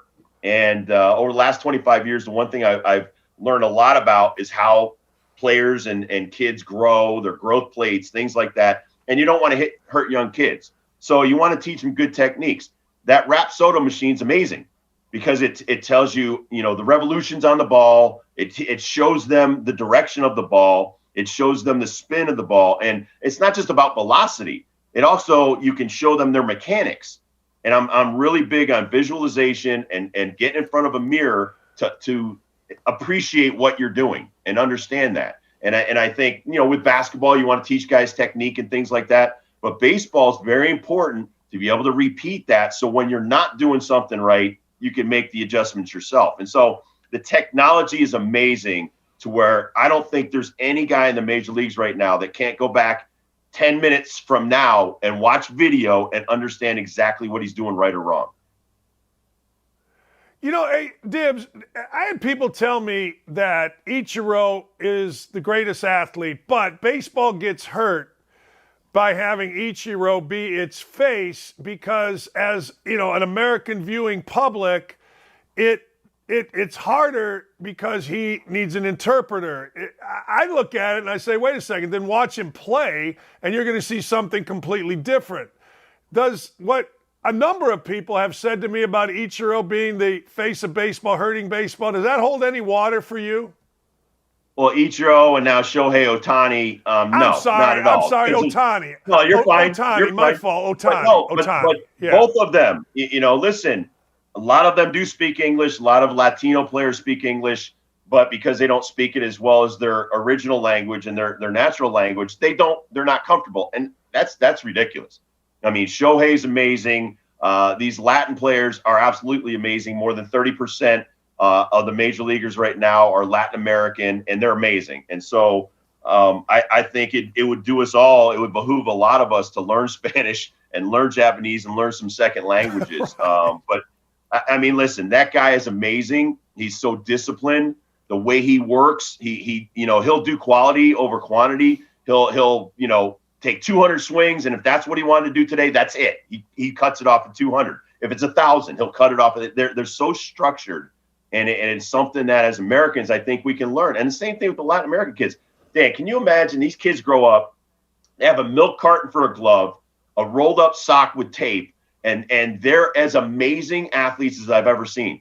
And they have no technology and they don't have great, equipment. And it doesn't stop them from accomplishing their dreams. So for me, baseball is about hope and dreams. If you could be Ichiro, and by the way, his exit velocity on average coming off his bat was 88 miles an hour. Not 108, not 98. It was 88. One of the greatest hitters I've ever seen in my lifetime. And I've seen guys from Wade Boggs to Rod Carew, all the video of Ted Williams and these guys, and Ichiro was as good a hitter as them. Then you've got Shohei Ohtani, who can pitch as well as anybody in the major leagues and hit as well as anybody in the major leagues. So as far as an ambassador to the next generation of kids that need to understand versatility in baseball, I don't care what language he speaks. He speaks baseball. And, to me, that's plenty. I think what people are saying, and I just simply say, watch the guy. I mean, the guy's unbelievable. Yeah. But I think what people are saying, we're so used to the marketing of, NBA really did the first thing with the shoe. Every guy got a shoe, and the marketing of individual players. I think that's kind of what people are saying. In baseball, I know. Would you agree with this? Baseball's made a big move to market individuals a little bit more. Or certainly, they've done it to market the fun of baseball more, I guess, as opposed to the old rules, the old guard, right? Yeah, no, they're still light years behind the NBA, the NFL. All of their stars. When the commissioner, compares the World Series trophy to a hunk of metal, or says Mike Trout should market himself, that that they don't know what they're doing. So yes, they are getting better. Having Maniscalco, the comedian, having him do commercials and stuff like that is bridging a gap, but they're way behind the other sports. Hockey has made such inroads on baseball over the last 10 years. We used to think Gary Bettman's not a good commissioner. He's a great commissioner. The Players Association, by the way, in hockey 15 years ago, you know who they hired? Our former head of our union, Don Fear. That now you know why hockey is so strong right now as a sport in this country. So, when you're talking about, marketing these players, the video game is amazing. These kids know statistics. They know everything about these guys through the video games. And we're very slow to get there. I mean, listen, I play Call of Duty every day. I play MLB The Show every night. And, I'm learning just as much at 59 years old, Dan, as any 9-year-old. So the commissioner needs to start watching more baseball, going to more games, and loving the sport. And once he gets there, then I think he'll be able to market these guys individually. Aaron Judge, who hit 62 home runs last year, should be the face of baseball. He's in the biggest media market, yet they don't market this guy enough. Why? Because he's quiet. He's like a quiet, nice, gentle giant guy. No, it's because they don't understand, and they're right down the street from the New York Yankees in New York City. So, get on board. These are great role models. The Andrew McCutcheons that are still in the game. The Rafael Devers is an amazing player. Mookie Betts is amazing. Xander Bogaerts was amazing. I can't believe the Red Sox let that kid go. So many great role models for our kids, and we don't market them. We just don't. We'll be like, oh, Yankees are playing the Red Sox. Dodgers are playing the Giants. Cardinals are playing the Cubs. I mean, we don't market the individual players. Like Arenado and Goldschmidt on the Cardinals are generational players. And I'd say 90% of the country have no idea who they are or who they play for. Well, I agree with that. Aaron Judge should have his own shoe, his own. You know, it should be the perfect timing in the perfect place, right? That's should be. Judge should be an international superstar. If let me put it this way: if Aaron Judge did in basketball what he did in baseball, however you want to quantify that, he would be an international superstar. Period. Absolutely. If you put Shohei and Judge together, and you marketed them around the world, they'd be like rock stars. You know, it'd be like Led Zeppelin and the Rolling Stones touring together. And that's what you need to do. You know, then you get in the center of the country and you bring in some of those superstar players. But, you know, basketball does a great job of this. Football does a better job of this. And then Major League Baseball will look at those things because when I was a player rep, they used to do this. Oh, you know what? The NFL does that. Or the NBA does that. Why don't we try it? Why don't you, get out in front of this stuff and market these players correctly? And you would be dominating the sports world. During COVID, they could have played a 100-game schedule. Oh, you know what? We only need 60 for our TV contract. So they do the bare minimum, and then they want the fans to come back in droves. That to me, that's a joke. It's the game's about the fans. It's about the next generation of kids. Every weekday game that every ballpark isn't filled up with free tickets to kids in school is a joke. In Cincinnati, in Pittsburgh, in Minnesota, and anywhere you have a place where it's a Thursday afternoon game, it should be filled with kids getting free tickets in the inner city because you want to grow the game. You got to grow it with like the 10-year-olds right now. Dibs, I appreciate it, man. I knew you would knock it out of the park, and you did. No pun intended. Hey, go UConn. We got the same amount of national titles as Indiana now, Dan. I know. You know what's sickening about that? Like Indiana, we went through 1,000 coaches, including me, for 10 minutes. It's like, how about we get somebody in there? We win a title. UConn, I always said this. Jim Calhoun made it look easy. Bob Knight makes everything difficult. Dean Smith and Roy Williams make it look easy. Indiana, we haven't won since 87.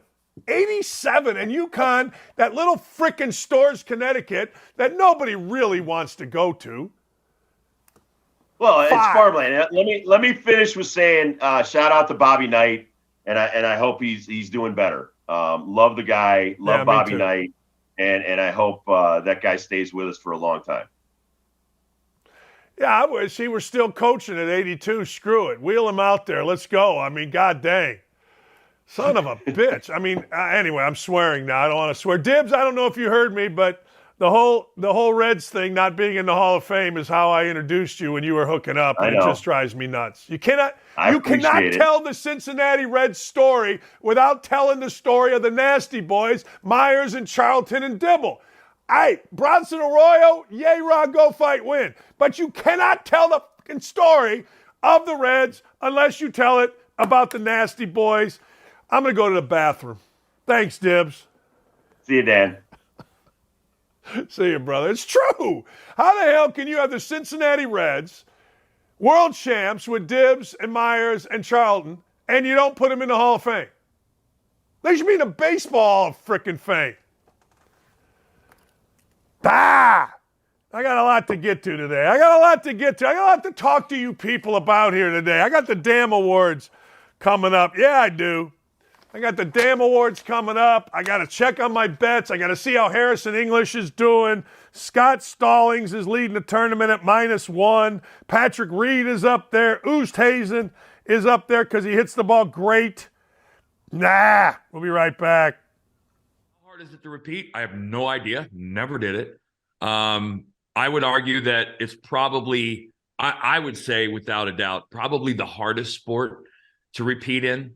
Even though, you look at the Braves in the 90s, who won, what did they win? 15, 16 straight division titles, one World Series. The Indians in the late 90s should have had multiples. To me, that's what makes the Yankee thing so amazing.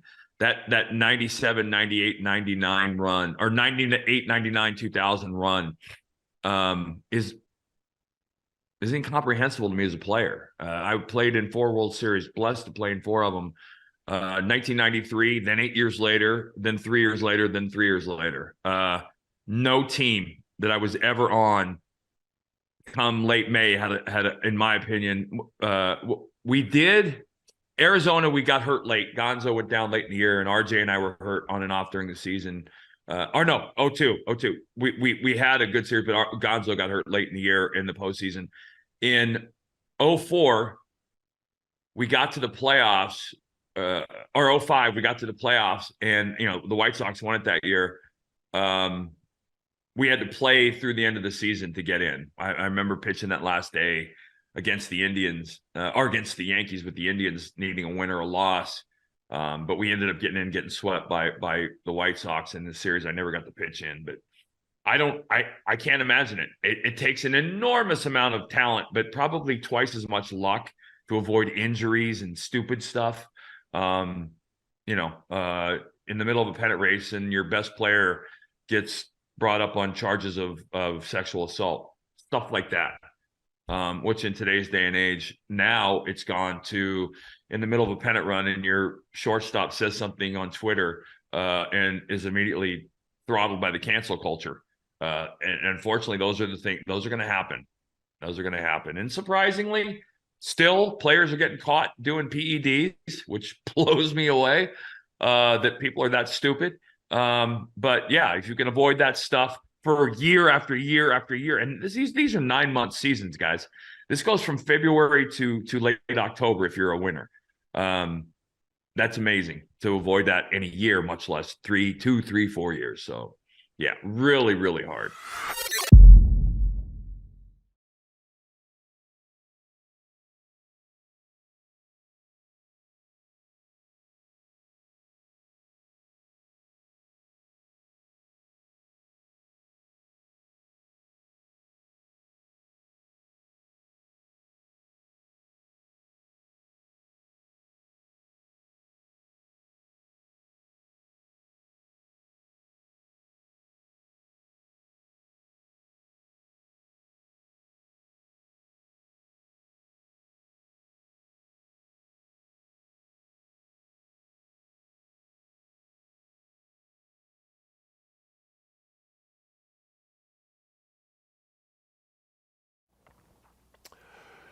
Hey, welcome back. Always fun to hang out with Rob Dibble. What a great bunch of guests. Eric Schmitt, this congressman, the senator from Missouri, former district attorney of the state of Missouri, joined us earlier. Just great stuff today. I'm all fired up, and one of the reasons I'm fired up is because it is Masters Thursday, and I don't really root for rain outside, but I'm kind of rooting for rain, so I don't feel guilty about sitting on my fat dupaiage and watching. But anyway, we've got the damn awards because, well, it is Thursday. Listen to this. There are less painful ways to get a nice bottle of whiskey. Josh Smith of the Texas Rangers received a bottle of whiskey. And you know I have a story about this because I have a story about everything. But he received a bottle of whiskey after taking a ball to the face. Here's my story. I'm playing in a big-time slow pitch national tournament where a bunch of dudes are paid in it. I was not paid in it, but I was damn good because that's how I roll. I'm playing third base. First game, this huge tournament. It's called the BIT. Teams from all over the country come to Bloomington, Indiana. I'm playing third base. Screamer comes to me, hits a rock, smashes. See all these teeth? They're all fake. Why? Because the ball hit me in the mouth. Next thing you know, I woke up. My back was turned, teeth are gone, and I'm bleeding like a stuck pig.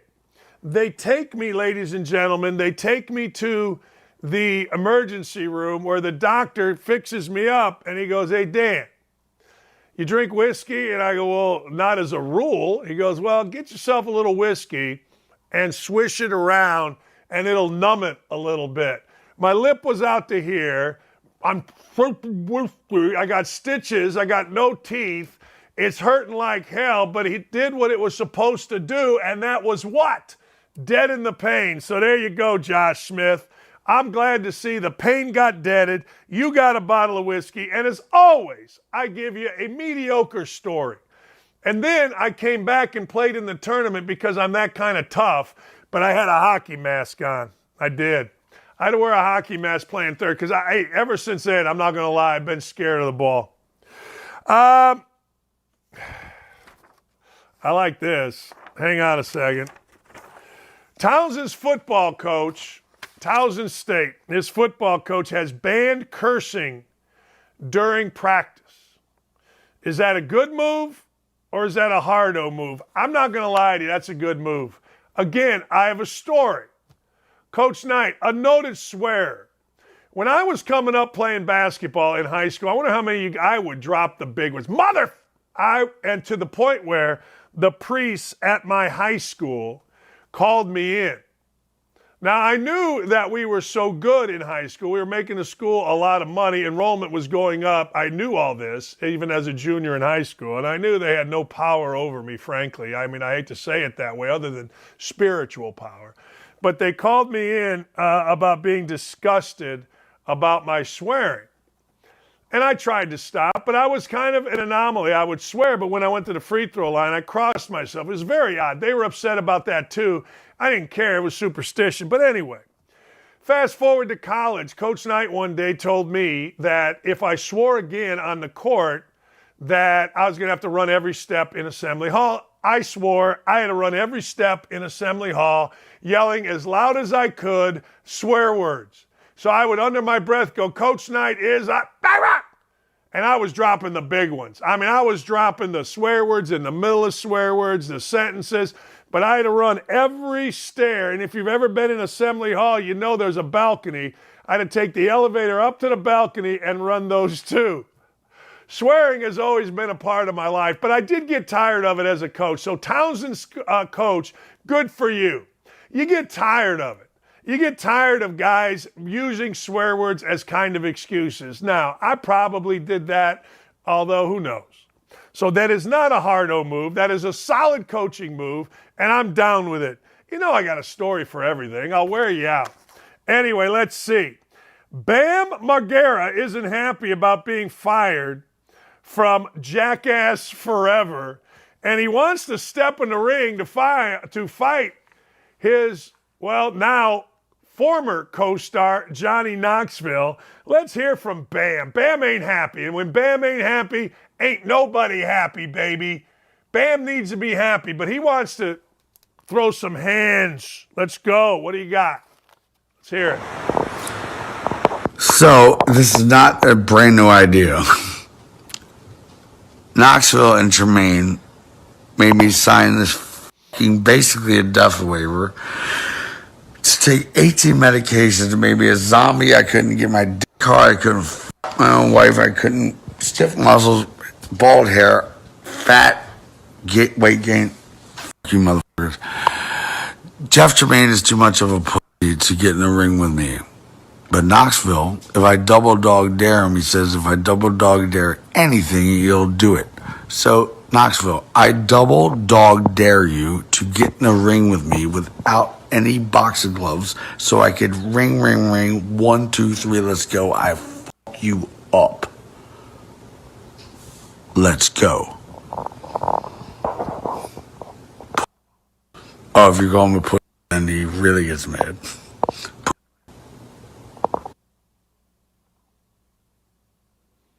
Both have neck tattoos, and I have a standing rule. I don't fight anybody ever anymore. But if you have a neck tattoo or a face tattoo, I ain't interested in throwing hands with you. These two guys are crazy. If you've ever seen the Jackass series, they're completely nuts. You should not want to fight one another, or actually they should want to fight one another. Stepping into the ring is a big deal. Some little football guy at Indiana, Xander something, I forget his name. I think it was Xander. He was a quarterback. He got mad at me because I always made fun of the football program at Indiana, and he wanted to get in the octagon. He told me to set it up, and he would come out from L.A. Greg Doyle, noted womanizer, philanthropist, or whatever they call it, philanderer, and, of course, adulterer with the Indianapolis Star. He wanted to fight me for charity. What is it about wanting to fight me? Fighting me isn't that interesting. I mean, I'll throw some hands back in the day, but right now, if I get punched in the stomach, I literally might cry. But everybody wants to fight. Stop wanting to fight. We see all these guys wanting to fight. No, don't fight. And don't fight any. 2 rules of fighting. Never fight up at a sporting event. You see it all the time. Guy turns around to fight somebody that's in the bleachers above them, and they get their brains beat out. Fight down. Always fight down. We love you, but get sober. Don't fight up. And don't fight people with neck or face tattoos, because those people don't care. They've given up on caring. Look, you walk into an interview with a face tattoo. I got a story. So the other day, my wife and I are over at Old Oakland Golf Course. We play 9 holes. We sit at the bar. We have a drink. Friends of ours come in, and they're having a drink. And we're just talking, guy and a gal. They're nice. And the lady says, hey, I got a new tattoo. Now, she's a professional. I go, yeah. My wife said, what'd you get? And she got it kind of on her upper thigh hip area. And she said, look, it's professional. I can cover it up when I want and be professional. She's a lady with a great job.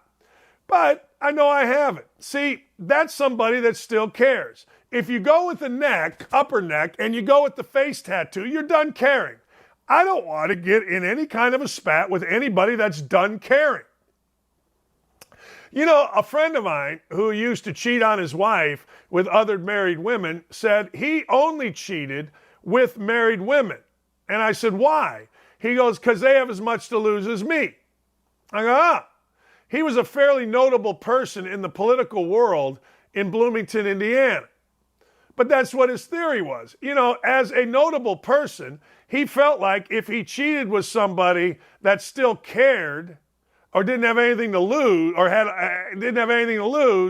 then that was bad for him. But he cheated with somebody that had as much to lose. Don't fight people that don't have anything to lose. It's just good business. I try to help you here, people. I do.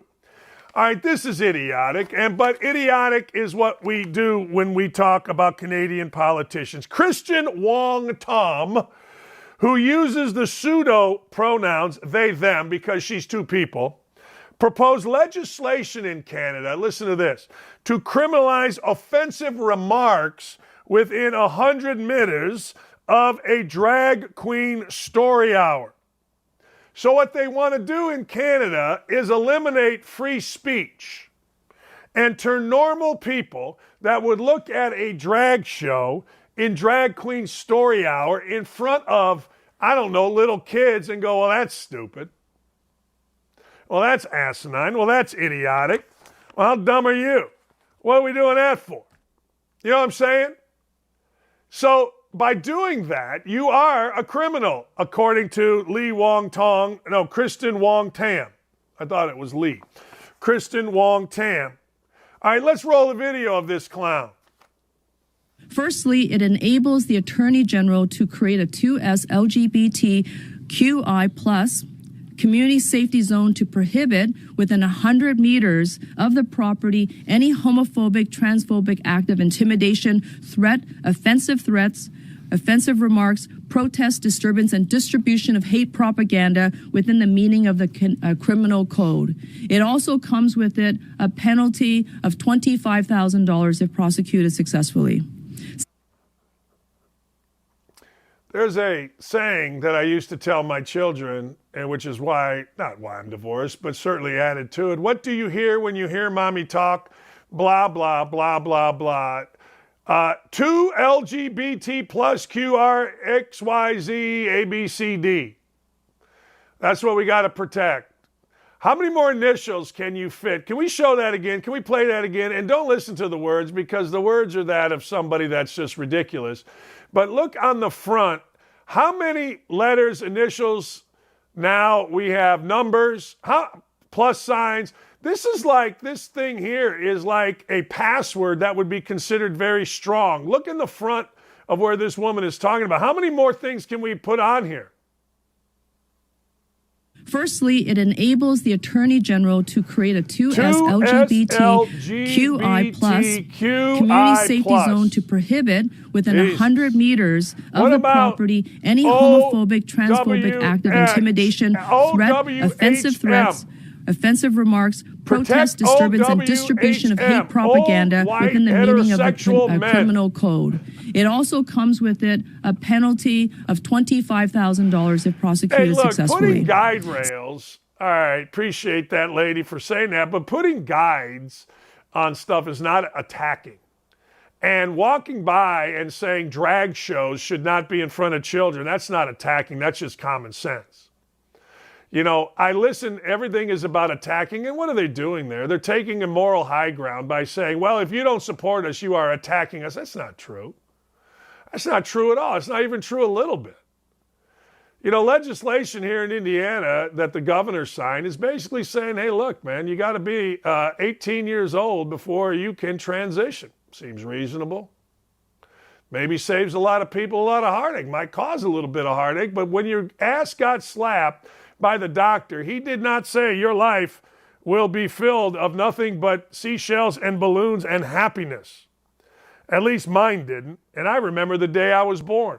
And I remember what he said. I don't remember what he said, and I don't remember being slapped, but I do remember the day I was born.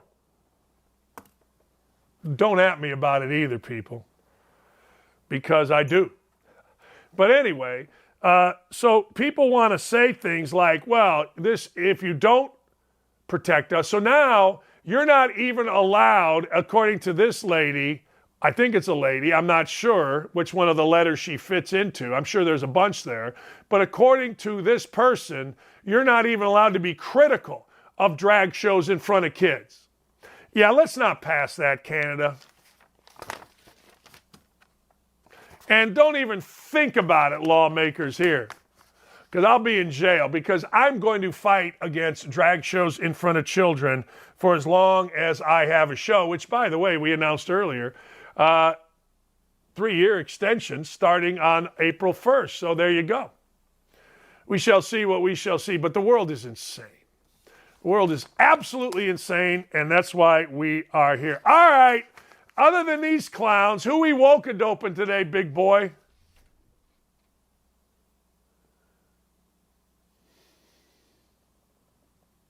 Yeah. What's the one on the left, Dylan? I'm having a hard time seeing it. What's the hate crime? Oh, yeah. Yeah, the tire marks on a pride flag is a hate crime. And a transgender person massacring 6 people is not. In what world? I mean, just let that soak in.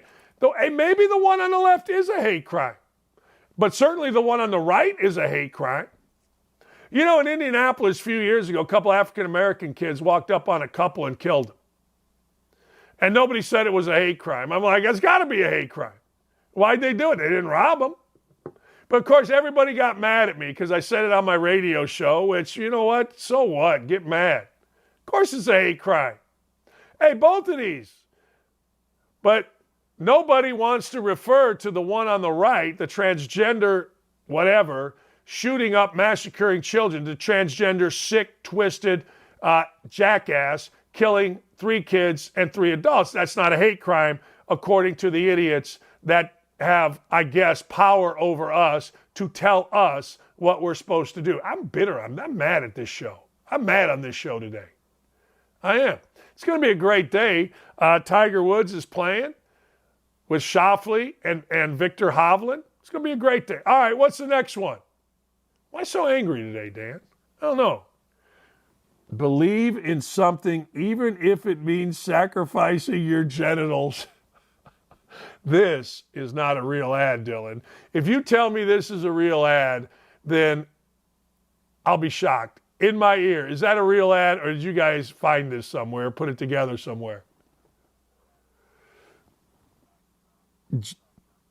Just what? What does it say? Just something it?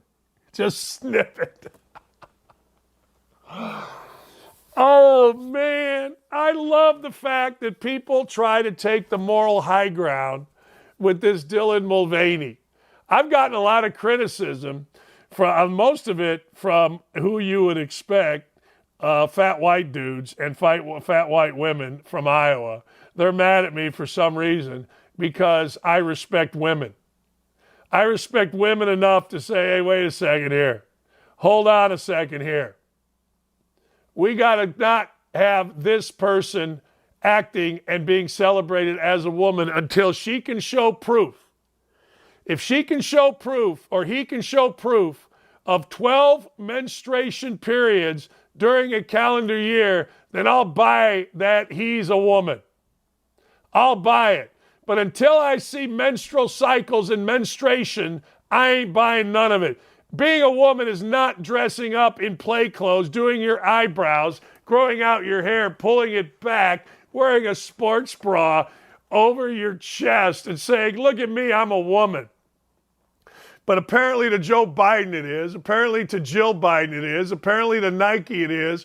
Apparently to Tampax it is, which is really ridiculous because they, more than anybody, made their money off real women. And now Tampax is actually celebrating this dude parading around like a circus animal, clown, acting like a woman. They're celebrating it.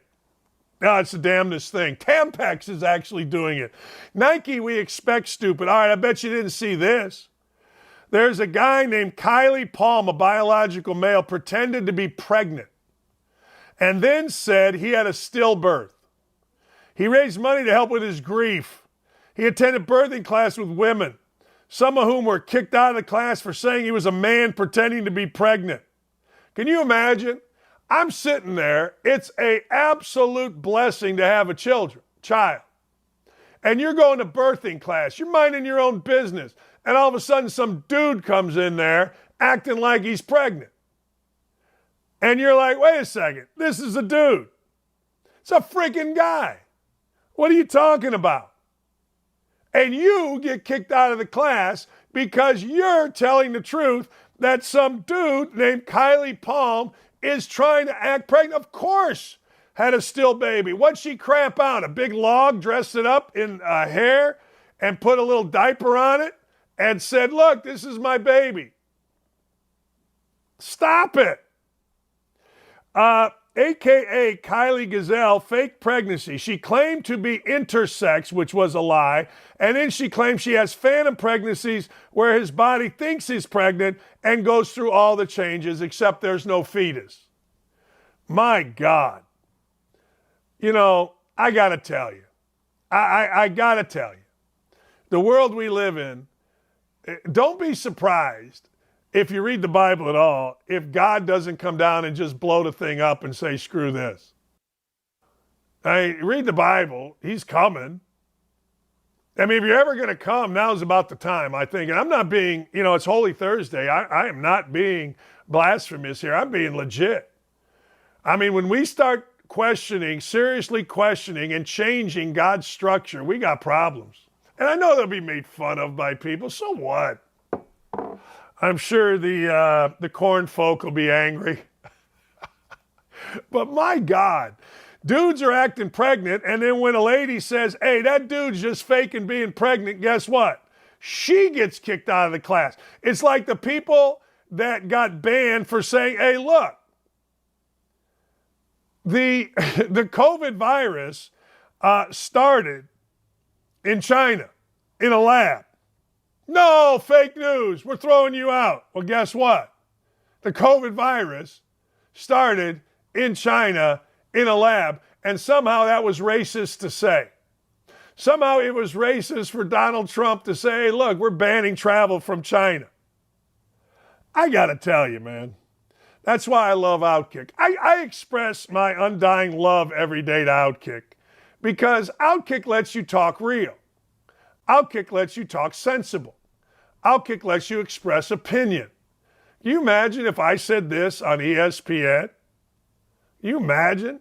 OutKick allows for real conversation about real issues. And Dylan Mulvaney, acting like a woman, is a fraud. And the companies that Dylan Mulvaney has been now paid by Nike and Anheuser-Busch, Tampax, need to be boycotted. Look, hey, we got cancel culture. I'll participate in it. I've boycotted before. On 9/12/2001, local marathon station in Bowling Green, Ohio, that I had just read an article about how the owners wanted to make this gas station the local place, owned by local business. Well, you know what they did? They raised their gas prices to $2 a gallon. It was like $1.20 the day before. They were trying to gouge us in Bowling Green. So Urban Meyer's daughters, Nikki Meyer, Gigi Meyer, my son Andrew, my daughter Laura, and a couple of my friends, we put the boycott on that marathon station. Did it hurt them? Not at all. Did it hurt me? Yes, because the marathon station was by my house, and I kept having to go way the hell into town to go get to another gas station, but I don't care. I'm a man of principle. See, me versus West Virginia. And I'll always be a man of principle, and as a man of principle, I cannot buy or wear Nike. I got a Nike thing right there. I ain't wearing it ever again on the show. In fact, I'm wearing this Harvard deal because Harvard softball has a big game this weekend, won a doubleheader on Tuesday, and it's made by Champion. That's right. You will not see Nike. You will not see Bud Light. I've said this before, I love Mango Cart. Mango Cart is a fantastic tasting, refreshing beer. It's only 4% alcohol, so you're not going to get hammered. You're not going to be an idiot. It was going to be my summer beer. It is made by Anheuser-Busch. I'm out. I'm out. You do you. I am out. And it has nothing to do with not wanting somebody to live their best life. It has to do with mocking women. I have too much respect for women to allow these companies to out and out mock women and think that I am going to support them. I still have right now on Twitter corn people arguing. All of a sudden, a person who is different and trans gets a sponsor opportunity, and Dan's pissed. Who cares? I'm not pissed about her opportunity. It's his opportunity. I'm pissed because you're making fun of women. But corn folk don't understand that because corn folk are really, really, really, really, really, really, really, really dumb. Dan, I agree that Bud Light sucks, but it's not because of anything on the outside of the can. Good for you. That is a guy, Don Holm, publisher of the Ankeny Register and Family Free Press. Good for you. Again, corn people. Don't care. I don't like women being made fun of. I'm a big fan of women. You can be, you can't be. I am, and this guy is just parading around as a woman. Put anybody you want on there. Put Laura Ingraham on there. Put Gayle King on there. I don't care. Put a real woman on there. Just because I would have either an agreement politically or a disagreement politically, that wouldn't matter to me. Just don't make fun of women. It really bothers me. Most things don't bother me. I'm pretty happy-go-lucky. But that bothers me. It does. I don't know. Maybe it shouldn't. But I love women. I have strong women in my life. My ex-wife, strong woman. My mother, strong woman. My daughter, strong woman. My wife, very strong woman. My stepdaughter, very strong woman. My sister, incredibly strong woman. My niece, Emily, incredibly strong woman. My niece, Allie, incredibly strong woman. Tori, unbelievably strong women. I got strong women in my life. I want to support them. Not a dude dressing up in makeup, pulling his hair back, parading around like a freaking clown. Give me 12 menstrual cycles in a year, Dylan Mulvaney, and this will be the last time I mention his name. It will be. It'll be the last time. It'll be DM from now on. All right, great day. I'm going to watch golf. I bet on Victor Hovland. He's 2 under through 2 or 3. I can't remember. It's on right here. Have a great, fantastic, wonderful afternoon, everybody. Enjoy, and we will be back tomorrow. We got a monster tomorrow.